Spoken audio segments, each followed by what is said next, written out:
I would love if all of us would come together and just, I really feel like distended right now. And if we're going to discuss spiritual unity, I think why not get a little bit closer together? I feel that. Please. So come in. Come on down.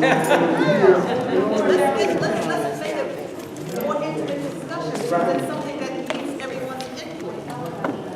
So, while we're doing that, Come by here. I know it's busy, but so my name is Niamo, and I'm Niamo Nancy Marie, and one of the reasons I have Nancy on there is because it means one of grace. And although my name's changed to an African name, there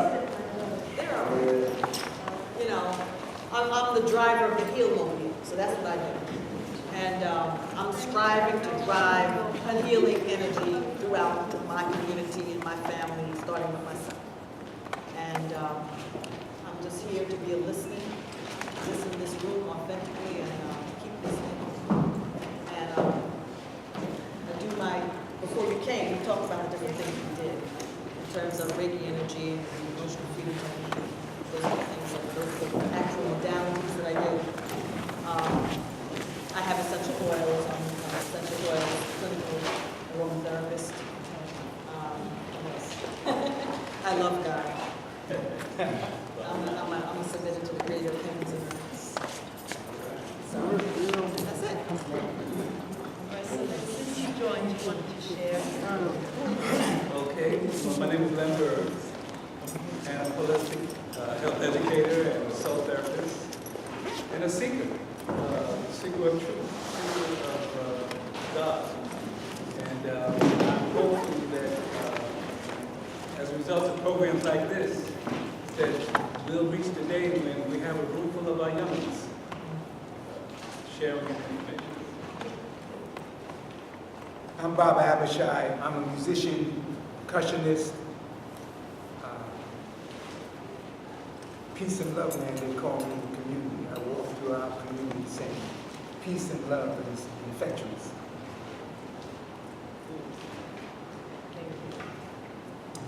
My name is Ope Yemi, and I am a retired physician. I call myself an artistic healer and a healing artist. I had a great shamanic initiation 11 years ago, and I'm helping people understand the difference between psychiatric illness and spiritual emerge and see. Hi, my name is Reawakened. Andrew Kane spells Reawakened. He scrambled the letters. And I am a vibrational sound healer and a poet and a singer-songwriter. I receive music through me as a channel. And all of the work I've been immersed in peace and spiritual communities, and I'm really dedicated to bringing peace on earth. And as we all know, we're learning more and more every day. It starts within. When we have peace inside, that is how we heal the world. I'm also executive producer of annual World Peace Earth Day celebration, which next year marks its 10th anniversary. Okay, my name is Mahesh Bridges. I am a meditation teacher. Also, I'm a person that right now is on a mission. My mission is to really see if we can bring about spiritual healing, to heal about our community, to transform, tap into the spiritual abilities that we have inside that we've been lied to for the longest time, to feel that we can't, that we don't have this. So it's about trying to bring forth a reawakening to who we really are and to bring about the healing of our community and the world community. Okay, so thank you, panelists. I'm going to be asking a series of 5 questions, and I will start at the top, whichever way you're looking at it, with Len. And so the first question will be, do you believe we have the ability to turn the problems we see in the world today around through the spiritual lessons that are our birthright? Well, what I believe is that peace begins within, starting with us, one person at a time. I feel that often we spend a lot of time trying to reform society, trying to reform other people, when our first job is to work on ourselves. It's like when you're in the airplane and the breathing mechanism comes down, and they tell you before you put it on other people, put it on yourself, because if you're dead, you can't put it on other people. The only other thing I have to say about that is this. I've been a researcher and studier of the past, the masters of wisdom, and they talk about that there are 4 ages and cycles that we go through. Golden Age, Silver Age, Iron Age, Bronze Age. We happen to be in the Iron Age, they say, which is called Kali Yuga. And in Kali Yuga, you see the types of things we're seeing in the world today, the conflicts, the wars, the depravity. And what they say is that to be a positive force in the reformation of the world, if it's possible at all, reform yourself. You see, get in touch with your God self, save your soul. And it's well known among the masters that a true enlightened being radiates a field 80 miles in circumference.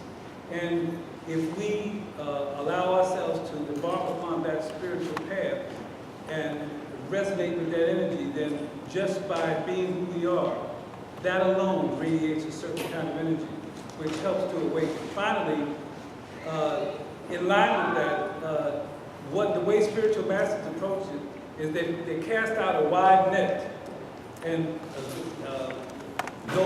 they're only looking for those who are looking for God, you see, because everybody's not ready. And it's not about missionizing, not about convincing people, it's about being the truth that we speak.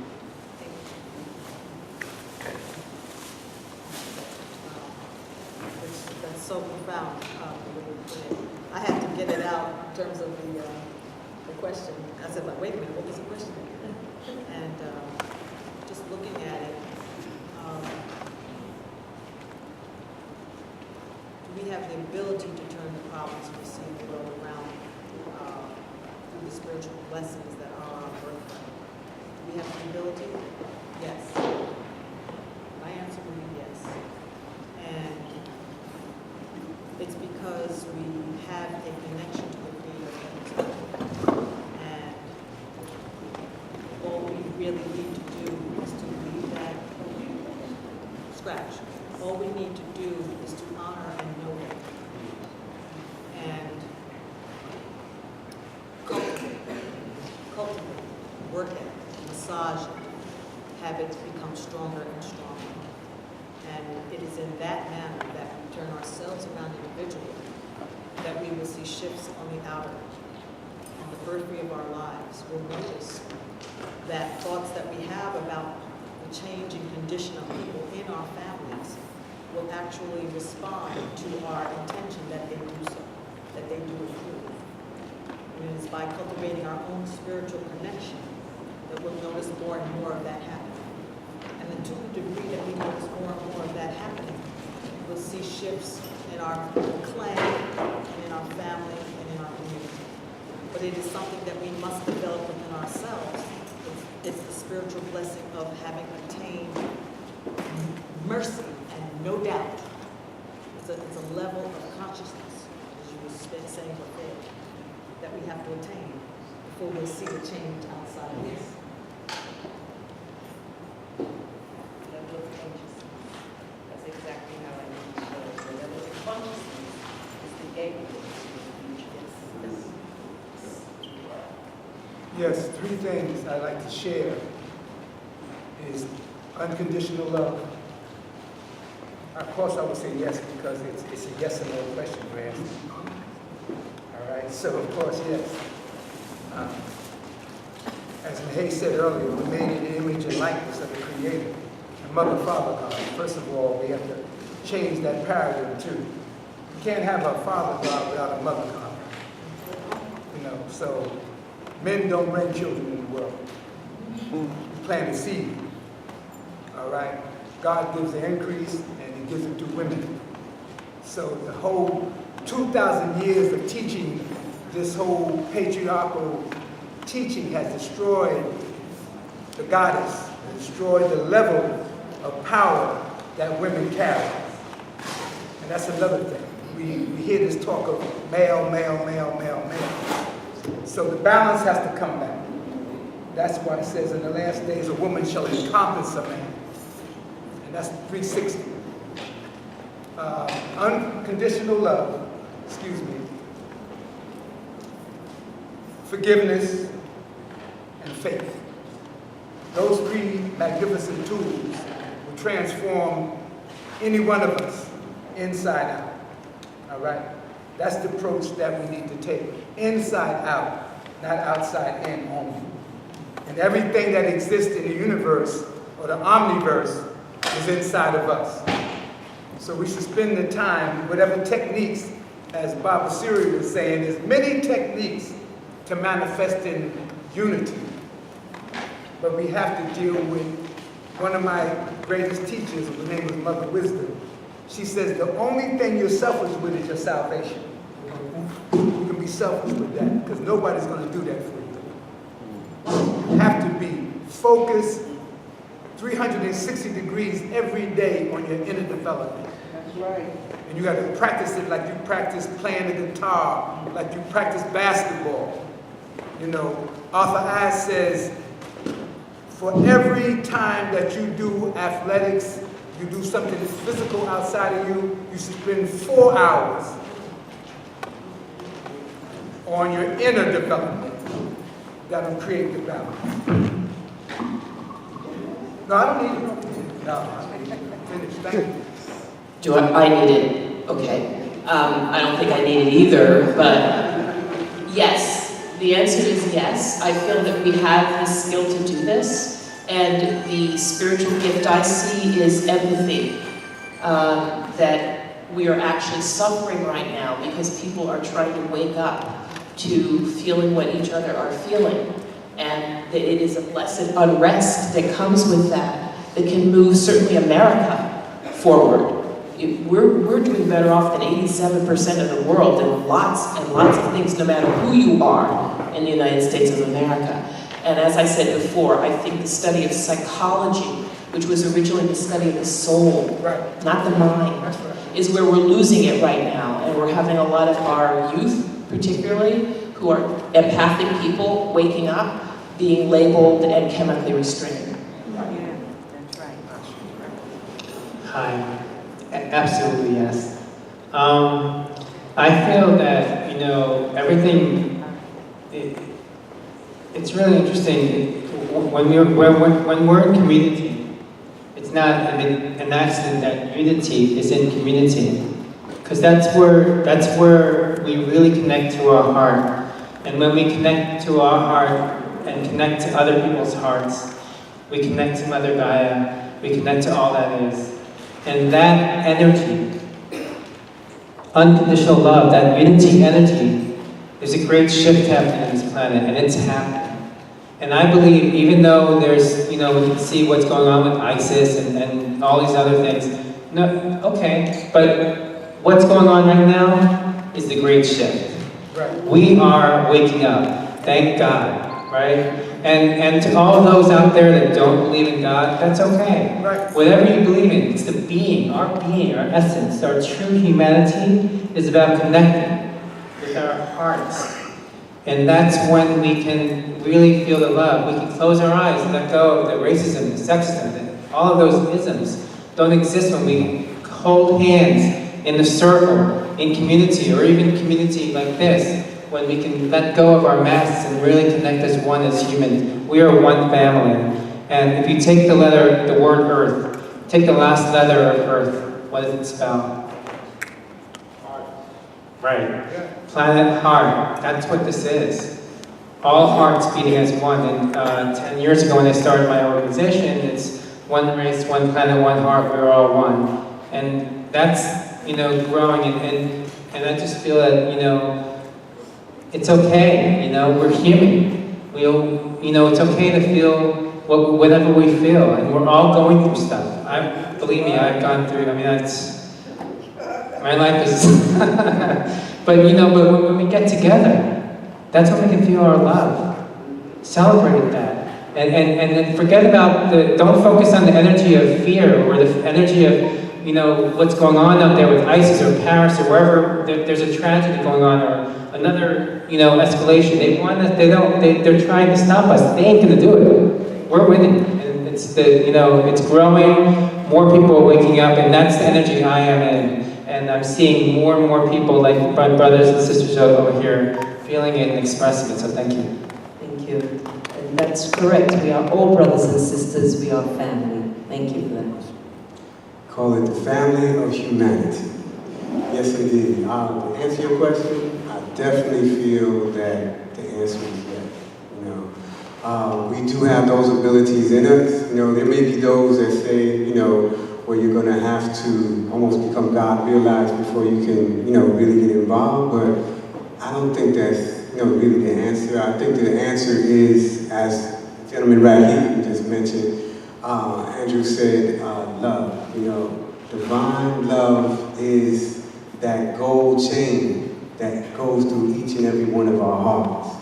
And if we cannot connect to divine love of God, that is there for us to embrace one another and see one another in a light of being family, of being fellow beings that need to come together, despite what other people might say or think of us. The bottom line is this: if we open our hearts and can embrace each other in love, we can do anything, you know? The power of God's divine love, they say it's one of the most powerful forces in the universe. God's love, divine love. I never forget Martin Luther King used to say that love conquers hate, you know? He said love actually can conquer hate. And that's one of the most powerful forces.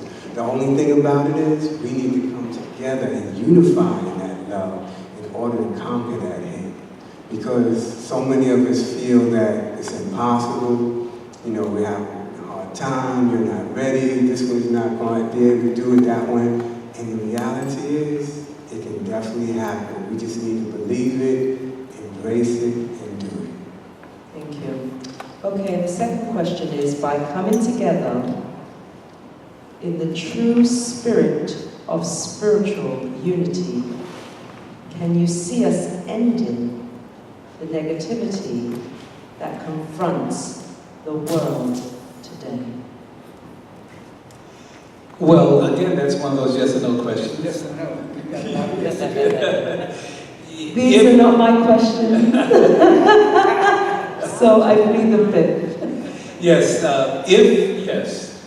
The bottom line is that when we look at the negativity that's going on around the world, we have to ask ourselves, am I part of the problem or part of the solution? All right? How much of that negativity is reflecting what's going on inside of me? What am I contributing one way or the other? And so, if I want to deal with the negativity out in the world, let me deal with the negativity within me. Exactly. Thank you. That's great. Well, my personal approach to this question was to be present to prayer. My answer is yes. And the reason is because it was made secular. A prayer that I was saying to myself, I was saying a prayer called the opening or the key, also known as the Fatiha. I was saying that all the time. And then I was given 9 principles within it. And the 9 principles are generic for anybody. And so I realized that to combat negativity and to have spiritual unity, we're going to have to start developing the secular, more humanist language within which to speak to each other, because everyone is coming from and very grounded in spiritual lineages and heritages that they own and they express. Whether or not it's their particular one or they borrowed it or just learned it, that's not as important as the fact that people are very much grounded in the world's negativity is often pulled and pushed and created by people, you know, raising the flags of these belief systems that don't allow others to have dignity, human dignity. So it's that edifice of confusion, often in the name of religion, that must be broken down. And so in my own belief system, or my own path that I was given, and I'm spiritually literate enough to know that I could have been given any system, but the one that I was given is from the Quran. And so inside of that Fatiha opening prayer, we have 9 principles, and they are to name, praise, master, unify, serve, ask, receive, push, and expand. And so by looking for whatever's happening in life to show me how I'm going to come from renaming something that I don't like to expanding it to something that is beneficial to myself and the world, anything can happen. Transformation can occur. So each of us has that capability, and we have our own code. We're at that point now where we can develop whatever code it is. We could be trained as a medical doctor and just turn it around and say, okay, now this is the medicine I'm giving. And that's going to be the real thing.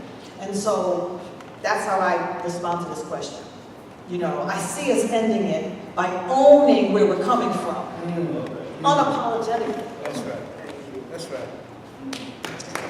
And if I may, that one language would just be soul consciousness. How about that? Soul consciousness. I don't need that. Yeah, I keep referring to Mahesh and Baba Syria because we go way back. We need to manifest institutions of spiritual empowerment that allows for young people especially, because a lot of the young people that are back, I remember the sister was saying about indigo children. You see, you have to be able to identify your physically own children that you help bring into the world.